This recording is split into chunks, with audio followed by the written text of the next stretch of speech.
I still remember the smell of antiseptic in the operating room that night. It didn't bother me.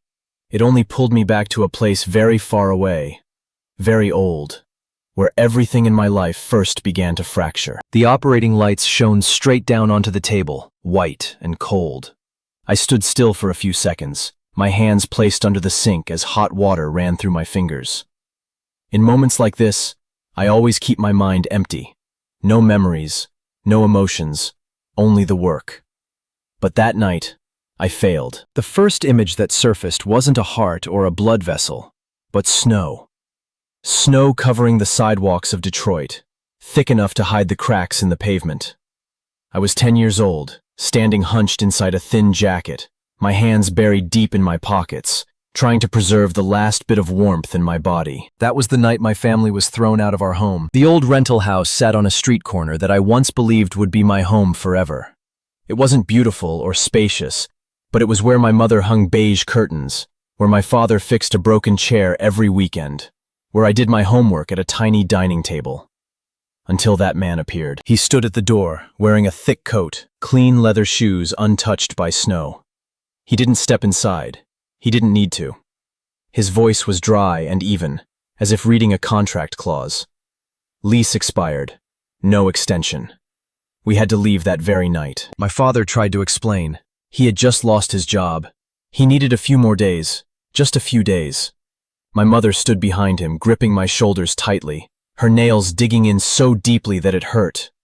But I didn't dare cry out. That man didn't change his expression. He wasn't angry. He wasn't mocking. He simply shook his head slowly, as if everything had already been decided. I looked into my father's eyes and for the first time saw him become smaller. Not because he bowed his head, but because the world in front of him was too big, too cold, and no longer had space for him. We packed our belongings in silence. Each item placed into a box was a piece of our life being torn away. When the door closed behind us, I turned back for one last look. No one said goodbye. That house no longer belonged to us. My father's old car was parked at the curb. The engine struggled to start, letting out a hoarse sound. My mother sat in the front seat, turning her face away, her shoulders trembling. My father stared straight ahead, both hands gripping the steering wheel. And I watched the snow fall, one flake at a time, feeling an emptiness open in my chest. That night, I didn't cry. I simply understood one thing very clearly. In this world, there are people who have the power to decide whether you get to stay or are pushed outside. And my family did not belong to the group with that power. In the darkness of the car, I made a promise to myself that no one heard. I would never let anyone have the power to throw me or anyone I loved out of life ever again. If power came from being needed for someone else to live, then I would become that person. When I opened my eyes, the sink had overflowed. A nurse called my name from behind me. I turned off the water, took a deep breath, and stepped into the operating room. I did not yet know that many years later, the childish vow I made in that snowy night would lead me to face the man who had created it. After that night, I no longer called any place home. My father's car became our shelter for the first few nights. After that came a city-run temporary shelter, where people slept close together on metal beds, separated only by thin curtains. The air was always heavy with the smell of bleach, sweat, and something harder to name. The smell of lives suspended in midair. The first morning I woke up there, the ceiling was so low I could see every crack. I lay still, listening to coughing, children crying, shoes dragging across the floor. I realized a very simple truth. No one here wanted to be here, and no one knew when they would leave. My father grew quieter with each passing day. He still went out to look for work, but every time he returned, his shoulders seemed to sink a little more. I saw him sit for hours staring into nothingness, his hands resting on his knees, unmoving. The man who once fixed everything in our house could no longer fix his own life. My mother was different. She still woke up early, still tried to make everything seem as normal as possible. She fixed my hair, washed clothes in the communal sink, smiled at me more than usual. But I knew each smile required great effort. I returned to school after a week. My clothes were older, my shoes more worn, and I no longer carried any stories to tell. When the teacher asked for my home address, I looked down and pretended to search for something in my bag. When classmates asked why I was so quiet, I just shrugged. Some things, once spoken, make you weak. I learned that quickly. One afternoon on my way back from school to the shelter, I saw an ambulance stop at the street corner. A crowd gathered around. A homeless man lay motionless on the sidewalk, his face pale.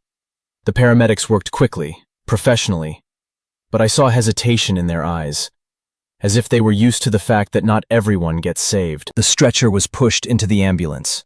The doors closed. The ambulance drove away. The crowd dispersed, as if nothing had happened. I stood there for a long time, staring at the empty space where the man had been. That evening I asked my mother, if someone doesn't have a home, do they still deserve to be saved? My mother looked at me for a long time before answering. She placed her hand on my shoulder and said, "A human being always deserves to be saved." That sentence didn't make everything better right away, but it lodged itself inside me like a nail, keeping me from falling further. From that day on, I began reading anything related to medicine that I could find. The public library became a place I escaped to whenever I could. I didn't understand everything I read, but I was drawn to the idea that there were people trained to stand at the boundary between life and death, and they were not allowed to turn away. I studied harder. Not because I dreamed of money or fame. I studied because I was afraid of helplessness. I was afraid that one day I would again stand by and watch someone be left behind, unable to do anything. My father eventually found temporary work. We left the shelter after nearly 3 months. The new apartment was much smaller than our old house, but at least it had a lock on the door and a dining table large enough for 3. On the first night there, I lay on a thin mattress, staring up at the new ceiling. I didn't feel joy. I only felt cautious. I understood that everything could disappear at any moment. And within that fear, one thing slowly became clear. I did not want to become someone who begged for more time. I wanted to become someone that time had to wait for. I did not yet know exactly which path I would take, but I knew that from that moment on, I would no longer allow my life to be decided by the indifference of others. The day I stepped into the medical school lecture hall, I did not feel proud the way people often imagine. I sat in the back row, my back straight but my hands pressed tightly against my thighs, as if loosening them would expose that I did not belong here. Around me were students talking about summer vacations in Europe, about parents who were doctors, lawyers, business owners. I stayed silent. I had been accustomed to silence for a long time. The lecture hall was wide, the ceiling high, the lighting white. The professor entered and began speaking about responsibility, about knowledge, about pressure. I listened carefully, not because I wanted to impress anyone, but because I knew I had no room for mistakes. For me, this path did not allow detours. The early years were heavier than I expected. During the day I studied. At night, I worked part-time at a restaurant near campus. Some nights I stood washing dishes until late, my hands wrinkled from cold water, my mind still reciting medical terms. I slept very little, but I did not allow myself to complain. Complaining was a luxury. At times I asked myself why I had chosen this path. Not easier majors, not faster ways to make money. Whenever that question surfaced, I remembered the look in my father's eyes on that snowy night years ago, and the suffocating helplessness tightening my chest. It was always strong enough to pull me back to my desk. In my 3rd year, I entered an emergency room for the first time during a clinical rotation. Everything happened very fast. The sound of machines, nurses calling to each other, the sound of a woman sobbing uncontrollably in the corner. A patient was brought in critical condition. I stood against the wall, careful not to interfere, observing every movement of the attending physician. The man did not survive. When everything ended, the emergency room became terrifyingly quiet. A white sheet was pulled up. The woman collapsed onto the floor. No one blamed anyone. There was no shouting, only a heavy silence pressing down on everyone. That night, I sat alone for a long time. I did not cry. I did not speak to anyone. I felt one fear very clearly. No matter how hard I tried, I could still fail. And failure in this field meant someone no longer lived. That thought made me want to run. But the next morning, I came back anyway. I stood in the same place, listened, took notes, observed. I realized that what frightened me was not death, but turning away. I was afraid of becoming someone who stood outside, like the doors that had once closed on my family. At the end of that year, I chose emergency surgery as my specialty. Many people said I was crazy. They said it was the harshest place, where decisions had to be made in seconds, where you carried home more failures than victories. I listened and nodded. They were right. That was precisely why I chose it. My supervising professor was a quiet man. On our first day, he looked at me and said only one sentence. "Here, your emotions matter less than the life in front of you." I did not argue. I understood what he meant. But I also understood something else. Without emotions, I would not be standing here. In the years that followed, I trained myself with near cruelty. I learned to control my hands when my heart raced too fast. I learned to keep my voice steady when everything around me was chaotic. I learned to accept that not everyone could be saved, but the person in front of me deserved my full effort. There were nights I left the hospital close to dawn, stepping outside with heavy legs. I thought about the road I had taken, about choices that did not allow me to turn back. I was no longer the 10-year-old boy standing in the snow, but that boy still lived inside me, reminding me why I was not allowed to be weak. I did not pursue medicine to become the best. I pursued it so that I would not become someone who turned away. I became a surgeon exactly the way I had imagined. Without glory, without applause, only responsibility repeated every day. The hospital in Ann Arbor never slept. Emergency cases arrived regardless of day or night. I grew used to eating quickly in the break room, to the smell of cold coffee and fluorescent lights that made everyone's skin look paler. Here, time was not measured in hours, but in heartbeats and blood loss. I learned how to separate myself from my patients' personal stories. Not because I was indifferent, but because if I let everything cut too deeply, I would not be able to stand. Each time I put on my white coat, I left the rest of myself out in the hallway. At least, I always believed I could do that. Until that night shift. Around midnight, I had just finished a long surgery when the charge nurse called me over. Her voice was more urgent than usual. A male patient was being transferred from a lower-level hospital, his condition extremely critical. A ruptured aorta. Time was running out. I nodded, washed my hands, and moved quickly toward the operating room. At that moment, my mind held only procedures. No names, no faces. Just a life that needed to be kept. The medical chart was handed to me as I walked. I skimmed the familiar lines. Age, medical history, blood pressure dropping rapidly. Then my eyes stopped on the name, William Carter. I slowed down. For a brief moment, everything around me seemed to stretch apart. Footsteps faded. Machines blurred into the background. That name was not just a patient. It was a door.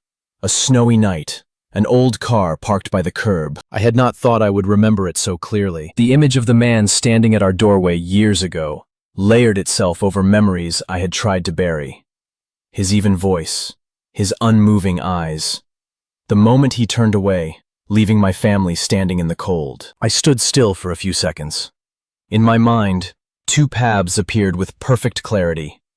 One was to move forward, to do my job as I had done thousands of times. The other was to slow down. Just a little. A hesitation no one could prove. And the consequence would not require my direct action. I realized my hands were clenched so tightly that my knuckles had turned white. The nurse looked at me, waiting for instructions. The entire team was ready. No one knew what was unfolding inside me. To them, this was simply a difficult case. To me, it was the moment when past and present collided without warning. I took a deep breath. I remembered the vow I had made years ago in the darkness of an old car. I remembered why I had chosen this path. Not to judge, not to decide who was worthy, but to stand there when no one else could. "I'll take the case," I said. My voice was calmer than I expected. No one asked further questions. The operating room doors opened. I stepped inside, leaving that name out in the hallway, as if it were nothing more than ink on paper. But I knew that from that moment on, I was no longer simply a doctor standing at an operating table. I was stepping into a confrontation that, for many years, I had never imagined I would face. As the surgical lights turned on, I looked at the motionless body on the table. The breathing tube, the IV lines. Everything was familiar. But one thing had changed. I was not just saving a stranger. I was standing before the man who had inadvertently shaped my entire life. And I understood with absolute clarity. Any decision I made from this second onward would not only define what kind of doctor I was, but what kind of person I was. The operating room doors closed behind me with a dry, hollow sound. It was a familiar sound, one that should not have carried any special meaning. And yet, in that moment, I knew I had crossed into a different boundary. Not the boundary between life and death. I had stood there countless times. But the boundary between the person I had been and the person I was now forced to become. The surgical lights switched on, white to the point of flattening everything beneath them. Time began to move at a different rhythm. There was no past, no future. Only the present and a motionless body lying before me. William Carter was positioned properly. The breathing tube was secured. IV lines connected him to flickering numbers on the monitor. His blood pressure fluctuated dangerously. Each heartbeat was a reminder that we were racing against seconds. I signaled to begin. The scalpel touched skin, firm and precise. I heard my own voice, steady and cold, issuing familiar instructions. The team moved in my rhythm, neither slow nor rushed. This was the language we understood best, the language of discipline and absolute focus. And yet, even as my hands worked as if programmed, my mind was not entirely empty. Images flashed through, quick as streaks of light. A door slamming shut, a man turning his back, a child standing in the snow. I pushed them away. This surgery allowed no margin for error. A ruptured aorta does not wait for hesitation. We reached the damaged area, blood spilling more heavily than expected. The air in the operating room tightened. I sensed the slightest change in the breathing of the entire team. A nurse reported the blood loss. The number was not good. I nodded, adjusting strategy in an instant. Every decision now carried irreversible consequences. There was a very brief moment when I saw the easier path clearly. A choice safer for me, for my professional record. If the surgery failed in an acceptable way, no one would question it. The complications were already severe. The transfer had come too late. That thought existed for less than a second. I remembered my father's eyes on that snowy night years ago. I remembered the feeling of watching everything collapse without being able to do anything.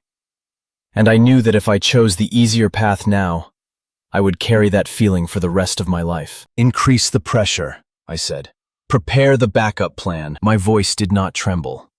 No one in the operating room knew that I had just refused a silent compromise with myself. The complication hit immediately afterward, a surge of blood far stronger than anticipated. The heart rate on the monitor wavered. It felt as though the air had been sucked out of the room. This was the moment every surgery like this must face, the point of no return. I did not allow myself to think. I acted. My hands moved faster, more precisely. I called for instruments, sutured, clamped, controlled, everything narrowed down to specific movements, decisions made in fractions of a second. There was no William Carter, no past. Only a life slipping through our fingers. And then, little by little, we pulled it back. The bleeding was controlled. The heart rate gradually stabilized. The numbers on the monitor slowly returned to a safer range. No one spoke. We continued working until everything was truly secure. When the final suture was placed, I realized I had been holding my breath for an unknown length of time. I exhaled, slow and deep, as if for the first time in hours. The surgery was over. I stood still for a few seconds, looking at the motionless body before me. This man was still alive, not because the past had been erased, but because the present had been chosen. I removed my gloves, feeling cold sweat on my palms. There was no sense of victory, no complete relief, only a very quiet clarity. I had not defeated him. I had not taken revenge in the way many would expect, but I knew that in this room, I had overcome the hardest thing. Not saving a life, but refusing to let the past decide my hands. As I stepped out of the operating room, the hallway lights seemed softer. I did not know what would happen next, but I knew one thing. From this moment on, I would have to live with my choice. And for the first time in many years, I did not regret it. I did not return to the recovery room immediately after the surgery. I knew I should have. I knew that a surgeon's responsibility was to monitor the patient after such a major intervention. But I needed a few minutes, not to rest, but to make sure that I could walk into that room as the person I had chosen to be in the operating room. The hospital hallway was quieter than usual. The lights were softer, less harsh. I walked slowly, hearing my shoes against the floor. Each step carried a thought I could not turn off. When I pushed open the recovery room door, the familiar smell of medication and the sound of machines immediately surrounded me. William Carter lay there, thinner than I remembered, his skin pale, his chest rising and falling with the rhythm of the ventilator. There was no tailored suit, no firm stance at my doorway years ago. Only a human being held in place by tubes, medication, and constant vigilance. He opened his eyes as I stepped closer. His gaze was unfocused for the first few seconds, then gradually sharpened. I saw the moment of recognition. Not recognizing me as a doctor, but recognizing who I was. Confusion surfaced clearly. Then fear. Not fear of death, but fear of memory. He tried to move, but his body did not respond. His lips trembled, a weak sound escaping his throat. I guessed he was trying to say my name, or to ask something he was not yet ready to face. Your condition has stabilized, I said first. My voice was even, professional, carrying no excess emotion. The surgery was difficult, but we were able to control it. He stared at me, as if unable to believe what he was hearing. Then his eyes filled with tears. I did not know whether it was from pain, medication, or something else entirely. I remember, he said, each word dragged up from somewhere deep. I remember that night. The room seemed to shrink. I did not answer immediately. I looked at the monitor, checked the numbers, giving myself a few extra seconds to steady my breathing. I had imagined this moment many times in different ways, but no version prepared me for what was actually happening. I'm sorry, he said. This time the words were clearer but no stronger. I didn't know. He did not finish the sentence. Perhaps because he did not know what he was apologizing for. Or perhaps because he finally understood that some things do not disappear with an apology. I didn't come here to hear an apology, I said. I was surprised that my voice was not hard. It was simply the truth. I came to do my job. He closed his eyes, as if that sentence weighed heavier than the pain in his chest. I explained briefly what the coming days would look like, the risks, the long recovery ahead. I spoke as I did to every other patient. No more, no less. But each word carried a weight that both of us could feel. As I prepared to leave, he opened his eyes again. Why? He asked. The question was very small, nearly swallowed by the sound of machines. After everything, why did you still save me? I stopped. For a moment I considered many answers, sharp ones, answers that could hurt him more, awaken him more deeply. But in the end, I chose the only answer that did not betray myself. Because if I didn't, I said, turning to look at him directly, I would become the kind of person you once were. He looked at me, motionless. I did not wait for a response. I did not need one. When I left the room, I did not feel relief. I did not feel victory. I felt only a very quiet ending, as if a door had closed. Not loudly, not dramatically, but firmly. At the end of the hallway, I paused, leaning back against the wall. I closed my eyes and took a deep breath. I had faced the past. Not to forgive, not to forget, but to place it where it belonged, behind me. After that day, the hospital returned to its familiar rhythm, as if nothing extraordinary had occurred. Emergency case followed emergency case. Urgent calls echoed through the hallways. Faces tired yet focused. To most people, William Carter was simply a patient who had survived a critical condition. To me, that story was over, though not in a dramatic way. I did not seek out more information about him. I did not ask the nurses about his mental state. I did not return to the recovery room again after that conversation. Not out of avoidance, but because I knew I had said everything that needed to be said. News spread in its own way. Not through newspapers, not through loud gossip, only through longer glances than usual, hesitant questions among colleagues. One evening, as I was charting notes, a younger doctor sat down across from me. "Would you do it the same way again?" she asked. Her voice was not curious, not judgmental. just an honest question. I did not answer immediately. I looked at the page in front of me, where numbers and terms were still unfinished. Then I nodded. Yes, I said. I don't know how I would live if I hadn't. She stayed silent for a moment, then stood up, as if she had received the answer she needed. In the days that followed, I realized there was a very small change in the way I saw things. Not that the world had become better, not that the past had suddenly grown lighter, only that I no longer carried an unanswered question inside me. I thought a great deal about the idea of revenge. I had once imagined it to be sharp, clear, something that forced the other person to understand the pain they had caused. But what I experienced made me realize that there are forms of revenge that require no action, no words, only a right choice made at the hardest moment. William Carter lived. He would continue to live with the memory of that snowy night, of the door that had closed, and of the person who had stood before him in the hospital in a role no one could reverse. I did not need to know what he would do with that memory. That was his work to carry. As for me, I returned to the emergency department, where every life arrived without carrying its past story. There, I was not the child once thrown out into the cold. I was not the man who had just saved the person who caused it. I was simply a doctor, standing in the place I had chosen long ago. On another night, a homeless patient was brought in. Critical condition. The familiar smell of worn clothes, of the street. I recognized that familiar look of fear, the look of someone long accustomed to being overlooked. I did not think much. I worked. I gave orders. I stood there until the heart rate stabilized again. When the surgery ended, the man was wheeled into recovery. No one applauded. No one knew his story. And it did not matter. I stood at the sink, watching the water run through my fingers, and understood that perhaps this was how things were meant to be. No recognition required. No closing statement needed. My revenge had been completed the moment I chose not to become someone who turned away. It left no visible scar, but it ran deep enough to change the direction of a life. My shift ended just before dawn. The sky outside the hospital was still dark, but a thin line of light appeared along the horizon.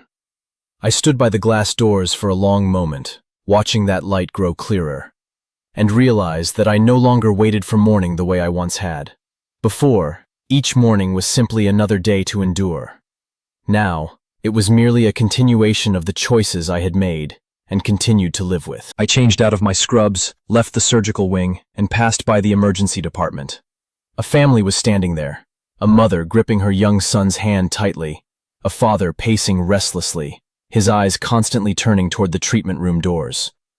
The scene was so familiar that it slowed my steps. The boy looked at me. His eyes were wide, confused, trying to understand what was happening. In that moment, I saw myself from many years ago. Not the child standing in the snow, but the child who did not know what lay ahead, only that the world was not gentle. I stopped and crouched down to his eye level. "Your parents are here," I said, my voice slow and clear. "And we'll do everything we can." I did not promise anything more. I had learned that some promises should not be spoken. But I saw the mother's hand tremble a little less, and that was enough. I stepped outside as the sky fully brightened. The air was cold, clean, and calming.